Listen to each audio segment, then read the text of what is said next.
Bapak, Ibu, dan saudara sekalian, firman Tuhan akan kita renungkan dari Kisah Para Rasul 6 ayat 8-10 demikian. Dan Stefanus yang penuh dengan karunia dan kuasa mengadakan mukjizat-mukjizat dan tanda-tanda di antara orang banyak. Tetapi tampillah beberapa orang dari jemaat Yahudi yang disebut jemaat orang Libertini. Anggota-anggota jemaat itu adalah orang-orang dari Kirene dan dari Alexandria, bersama dengan beberapa orang Yahudi dari Kilikia dan dari Asia. Orang-orang itu bersoal jawab dengan Stefanus, tetapi mereka tidak sanggup melawan hikmatnya dan roh yang mendorong dia berbicara.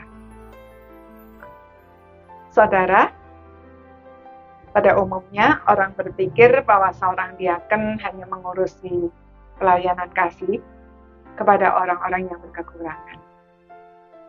Tetapi Stefanus dikatakan penuh dengan karunia dan kuasa, serta mengadakan tanda-tanda dan mukjizat di antara orang banyak. Dia juga penuh hikmat, bukan hikmat manusia, tetapi hikmat yang diberikan Roh Kudus sesuai dengan janji Tuhan Yesus yang dicatat di Injil Matius pasal 10 ayat 19-20 demikian. Apabila mereka menyerahkan kamu, janganlah kamu khawatir akan bagaimana dan akan apa yang harus kamu katakan. Karena semua itu akan dikaruniakan kepadamu pada saat itu juga. Karena bukan kamu yang berkata-kata, melainkan Roh Bapamu. Dia yang akan berkata-kata di dalam kamu. Saudara, hikmat Tuhan itu membuat orang-orang yang datang untuk berdebat dengannya tidak dapat mengalahkan dia. Mereka marah dan mulai menghasut beberapa orang untuk menyebarkan fitnah bahwa Stefanus telah menghujat Musa dan Allah.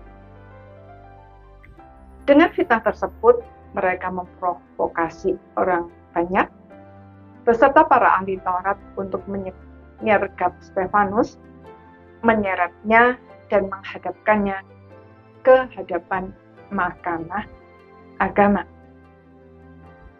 Mereka juga menghadirkan saksi-saksi palsu dengan tuduhan-tuduhan palsu. Antara lain bahwa Stefanus telah menghina Bait Allah. Agar dengan demikian, Stefanus dihukum mati. Saudara, dalam situasi yang amat genting itu, Tuhan membuat wajah Stefanus nampak memancarkan kemuliaan seperti malaikat. Seandainya hati nurani mereka berfungsi dengan baik, tentu mereka sadar siapa yang sedang mereka lawan, dan kemudian bertobat. Namun hati yang telah dibutakan oleh dosa justru menjadi semakin keras dan semakin jauh dari kebenaran. Itulah sebabnya Ibrani 12 ayat 15 berkata, jagalah supaya jangan ada seorang pun menjauhkan diri dari kasih karunia Allah, agar jangan tumbuh akar yang pahit yang menimbulkan kerusuhan dan yang mencemarkan banyak orang. Saudara, saat ini bagaimana kondisi hati kita? Mari kita mohon kasih karunia Allah melembutkan hati kita untuk memahami dan menghidupi kebenaran firman Tuhan. Amin.